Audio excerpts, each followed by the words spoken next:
O karon guys, na po nag-comment guys. So tuning basahon niyang comment karon guys. So comment ni Ariel Vilas. So ana siya dinhi guys so nga Dol, panotice pod ko dol. Nay usa ka babae nga akong nagustuhan, unsay buhaton nako dol para magka-feelings pod siya nako. Hehehe. So kani guys, murag nindot ang iyang pangutana kay murag nakarelate pod ko ani guys, karon lang jud. So ato ning buhatan guys. So maora jud ni ako maistorya nimo guys no. So kitang tanan aduna man jud tay lain-laing kagustuhan or karapatan nga mopili og tawo nga mahimong partner sa atong kinabuhi. Munang dili ta sure kung kanang tawo nga atong nagustuhan karon gustuhon pud ta ana. Sama ra gud anang nay nakagusto nimo pero dili pud nimo gusto.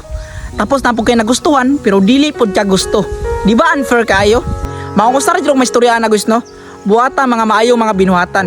Kay kana siya, galanto ra po na siya sa imong mga effort. Ug unsa imong abilidad or unsa imong batasan or unsa ang imong mga performance. Kay basin di ay sa tanan imong mga effort na isa nga magustuhan niya. Di ba? Nindot kayo. Pero dili lang pud ta maka-assume guys nga kanang tao nga atong gustohon pud ta ana. Para dili lang pud kita masakitan. At least nagbuhat og mga maayong mga binuhatan. Maong og dili man Japon na makita sa imo ha. Ang importante gibuhat nimo ang angay ikalipay niya. Og barta guys, daong salamat og thank you sa imong pag-comment og amping kanunay and God bless.